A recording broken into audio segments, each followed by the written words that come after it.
So the Ring magazine are reporting on numbers here for the last Crescendo pay-per-view, and they are saying currently it is 340,000 pay-per-view buys globally. I say currently, that would be what it would be.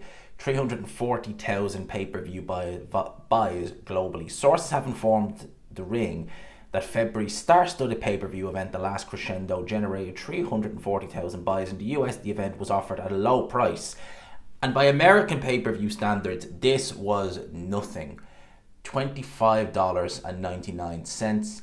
In the UK, we had the price tag of £19.99.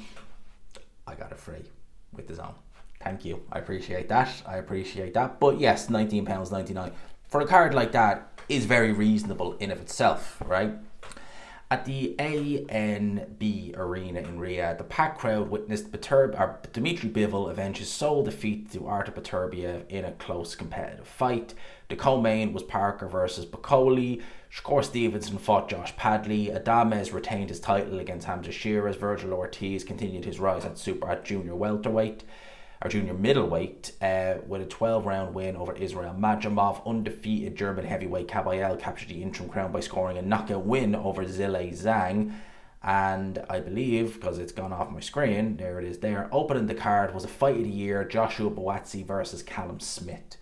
So that was the card, and let me just start by saying 340,000 worldwide buys. I know what some people are going to say, well, that is the Ring reporting on it, so, Well, put it like this, right?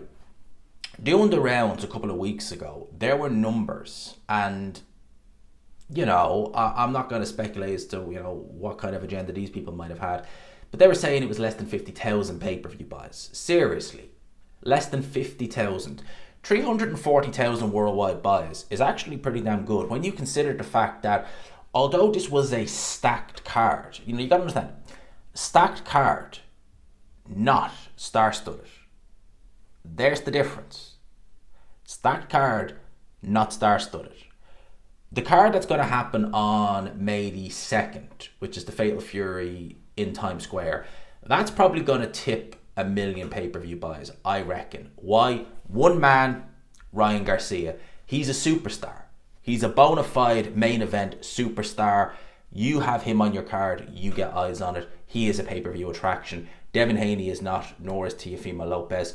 The guys on the last Crescendo, as good as they were and as stacked as the card was, Beterbiev and Bivol are not household names worldwide. Nor is Joseph Parker, nor is Bacoli. Shakur Stevenson, do me a favour, as Frank Warren would say. Josh Padley took the fight on a couple of days' notice, so on and so forth.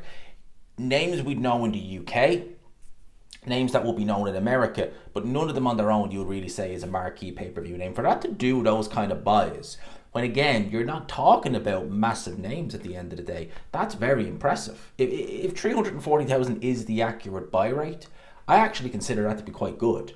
When you consider you have someone like Devin Haney, who I'm not trying to have a go with Devin Haney, but he tries to make himself out to be, I'm the face of boxing and, reached pro grade. How many did it even top 50k?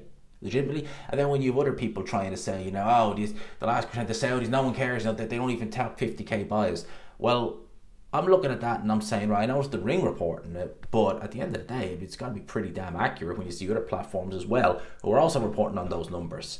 So 340,000 pay-per-view buys for, again, a stacked card, but not a star-studded card, which is the interesting word.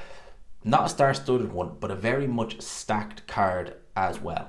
Very much so. I don't think that's particularly bad. I think that's particularly bad going. And I think the pricing definitely helped the fact that in the UK, we got it at 20 quid. Reasonable, very reasonable in the UK for such a good card as well. I mean, we've had shows like Joshua versus Kubrat Pulev, Tyson Fury versus Derek Chisora 3. I will never stop bringing that fight up because it was 27, was it nearly 28 pounds thereabouts?